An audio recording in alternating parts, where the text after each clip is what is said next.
Pleased to meet you. This is Fixed and Folded, the knife review channel for the casual knife collector. I am Cody. My furry cat assistant Tommy is behind me. And today I'm going to be reviewing the between mid and full size knife Skaha2 from North Arm. So North Arm Knives is located in Canada, specifically Burnaby, BC.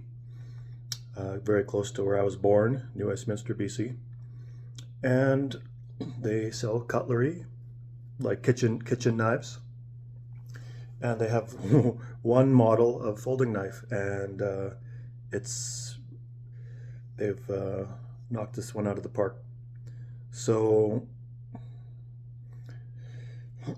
the handle materials, you can get different types of carbon fiber or different colors of contoured G10.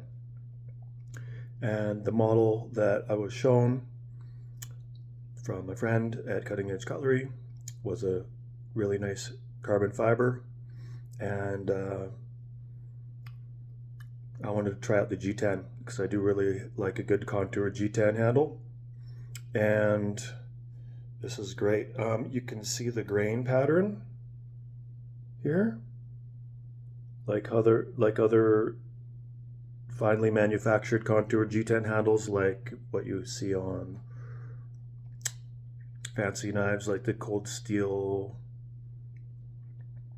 Black Bear Classic and the Spyderco, what is that, the Darndau. So just beautiful grain pattern and beautifully smoothed. My ignorance is going to show here, like my lack of experience with a ton of knife companies, but if you've held a Bark River knife, like the Bravo one, this has that same feeling of hand-made care and quality. Those really smooth handles in the Bark Rivers. This is in that same category of just polished, skipping stone smooth. No sharp edges on the handle. Even the frame lock release has been smoothed. Like, just great attention to detail. The only sharp area on the knife is the tip and the blade, and that's how it should be. So this is between a medium and full size, a little bit bigger than a paramilitary 3 or a bug out, but smaller than a full size one, like a PM2 or a Benchmade readout. This is the size of like a Spyderco Tenacious. There's a ton of knives in this size. Benchmade Griptilian. This is in that size category. I've got extra large. I wear extra large gloves, so I can say I would have extra large hands. 3.5 inches at the fingers, 4 inches at the palm, and I can fit my hand here with a little bit still handle area. So if I were to be wearing gloves with this, I could still get all full purchase on this. Anything from medium to extra large hands would be good for this knife. Someone with hands, double XL hands, is gonna be, might be too small. The weight is medium. The weight is medium. You have, okay, so you have, I haven't looked yet.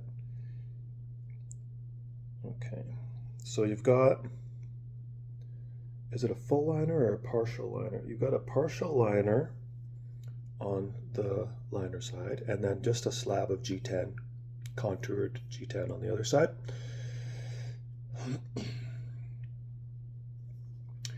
And yeah, you've got a beautiful, you've got a beautifully thought out wire clip here. Nice tension, great placement for the fingers. no hot spot on this clip at all. You've got T10 pivot screw and T8 pivot screws, which are Torx bits. And you've got this, beautifully thought out, again, drop point blade. It's kind of, I call this like a spear point. Just made for all around use. You have I'd call this a thin blade stock. It's a full flat, and you've got medium jimping for the thumb forward position. Not really useful for draw cutting. Maybe the position there, I think maybe a little bit forward for me, but for normal-handed people, this could become useful for draw cuts, but definitely thumb forward. And it does provide meaningful traction. It's not just a finger reference. There's no jimping on the liner release, but this is unique in my experience. The action on this and the liner design is unique in that it's really easy to disengage the liner. So this is not a tactical knife. Tactical knives are designed to make it difficult to disengage the liner, because you don't want it to accidentally disengage while you're deploying it for self-defense or military purposes or whatever. Whereas this is definitely like a City Slicker EDC design that's for ease of access and deployment. You've got a nice little cutout here to access the liner release, and also to provide a little bit of extra traction for the finger to prevent forward and back slippage, as well as the flipper tab acts also as a guard to prevent the hand from moving forward onto the blade. This steel is Magna cut, and so yeah, even though this is like even rounded, it's really easy to disengage in a good way for EDC. Like, it's really pleasant.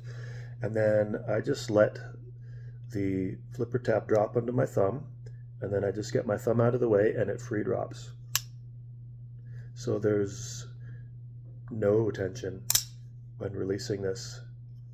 It just free drops, and then you have a really neat double, like a double sound when you're breaking the ball detent, and then also when the blade hits the stop here. So you hear it twice. So you hear a snack snack, and once to break the ball detent, and then once to hit the top. Free drops. Yeah, it's just really well thought out, really well implemented, perfectly centered from the box. The detent is firm for this. Just haven't really broken it in yet. I've only deployed it maybe 50 times. And the model that Paul at Cutting Edge Cutlery showed me, that his own knife within the carbon fiber had just a really easy, really beautiful action, just really enjoyable, almost on par with this effortless to release liner here. It was just it was just really easy to operate, and it really matched the ease, like the simplicity and utility of the design as well. Like, that action matched the design. This one right now, this is a bit stiff. That will loosen up. That will not loosen up. That'll smoothen out over time. I love the position here, how it's not right up front, that way you get more leverage here. It just works with just the way that they've implemented this kind of large detent ball in the liner, relatively large to other knives that have detent balls You know, other knives, if they're this big, the detent ball, this one's almost twice as big, and it's just how they designed it. But it does have quite a firm initial detent to undo, but then once you do it, it's a really crisp, satisfying release, even a bit tight from the factory here. And the drop is just awesome, just a free swinging drop. This must be on bearings. Let's see here. I mean, yeah, I better get my flashlight to be sure what this is running on.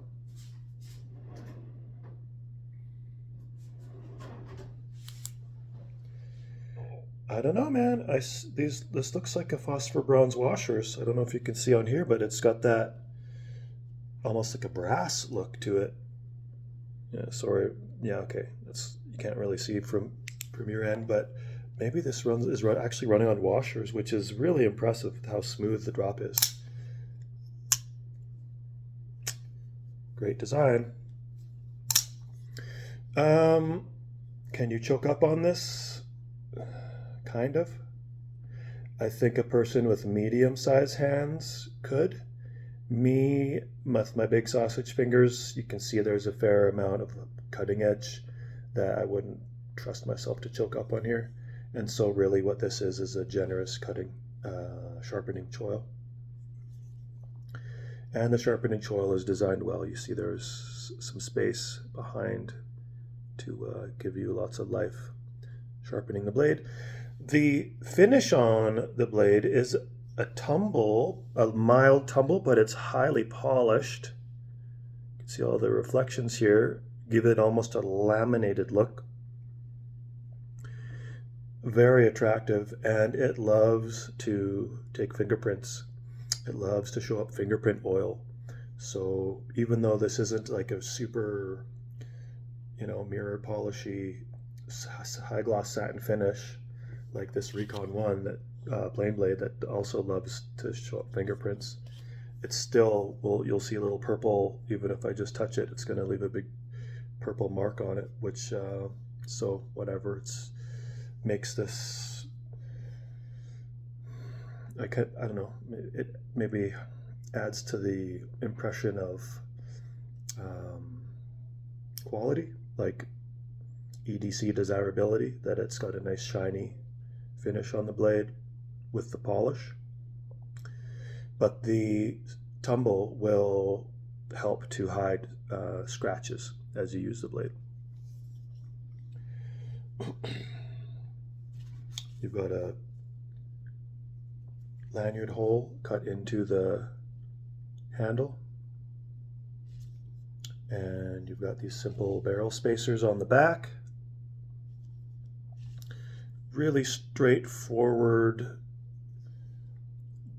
like simple design, but very well executed. I would call this just an EDC knife. Yeah, I would say this excels at just being an EDC knife. This is good. This is a great slicer because of the thin blade stock, and it has a really nice cutting edge. It's even on both sides from the factory. Maybe this isn't a factory, maybe it's just a shop. I think it's just one guy that runs this place or makes the knives from North Arm. Oh, the price, $300 Canadian. That's really reasonable for a small batch company in Canada for Contour G10 and Magna Cut, and the fit and finish, just the quality and implementation of design, $300 Canadian. That's good. That is good. So the value is good. Okay, I'll do a quick size comparison.